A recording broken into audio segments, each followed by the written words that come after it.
Welcome to The Explainer. Today, we're taking a highly clinical, totally objective, and investigative deep dive into the corporate legal landscape surrounding YouTube's absolute biggest empire. We're going to unpack the active litigation, the specific employment laws at play, and honestly, the unprecedented intersection where massive digital creator scaling violently bumps into traditional labor regulations.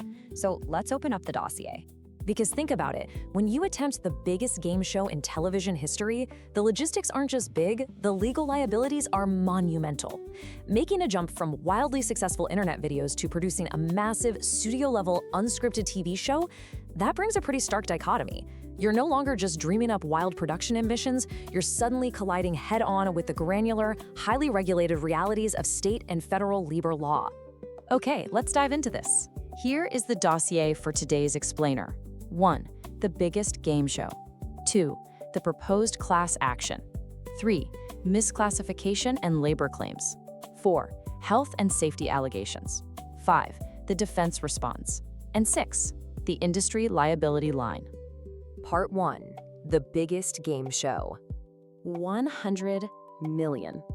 That astronomical figure is the reported production budget for this massive collaboration with Amazon MGM Studios for Prime Video. And remember, this project was promising to be the largest live game show in television history, featuring a literal record-breaking $5 million single cash prize. When your production is operating at that kind of financial magnitude, the logistical infrastructure you need is staggering. And naturally, the legal scrutiny it attracts is equally immense. Which brings us to Section 2. The proposed class action. Now, it is absolutely crucial to emphasize right out of the gate that everything we are discussing here are unproven allegations in active litigation.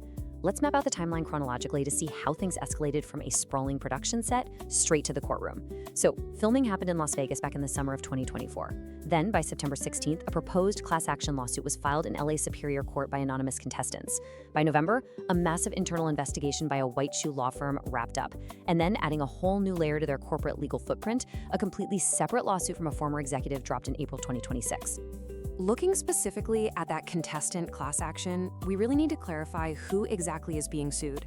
The anonymous plaintiffs are suing corporate entities. Jimmy Donaldson himself, MrBeast, is not individually named as a defendant here.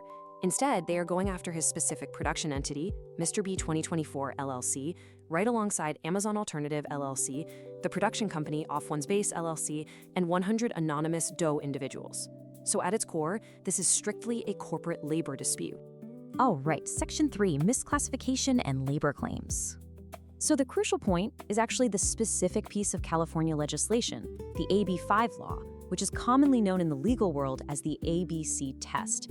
It's a very stringent legal standard that figures out whether a worker is an independent contractor or a fully protected employee. It basically hinges on three things: how much control the hiring entity has over the worker, whether the work falls outside the usual course of the company's business, and whether the worker has an independent trade. That single legal definition, it forms the absolute bedrock of this entire class action. The plaintiffs are presenting the unproven claim that they weren't just simply volunteers, but rather the essential labor component of the entertainment product being created.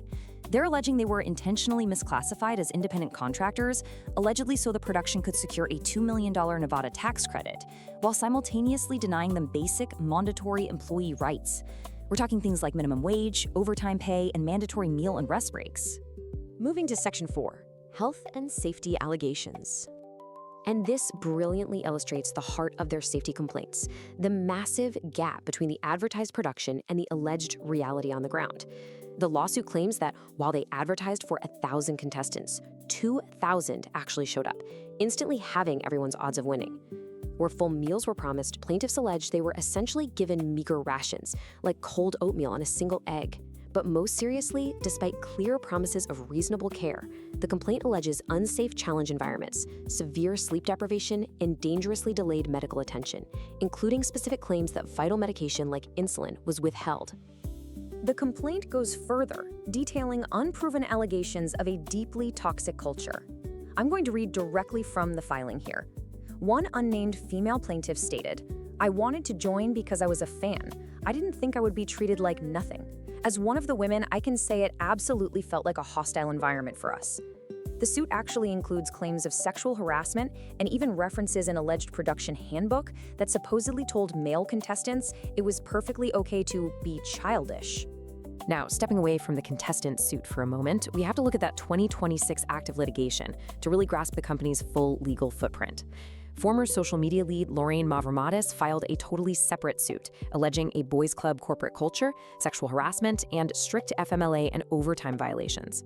Specifically, she's claiming she faced direct retaliation and was terminated shortly after coming back from maternity leave. Again, these are active, unproven allegations, but they definitely add a massive layer of complexity to this entire corporate dossier.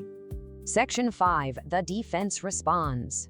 To ensure we're looking at this objectively, we have to highlight counter perspectives because the reality of these set conditions is incredibly contested. Take contestant 186, Kevin Eloy, who publicly defended the production.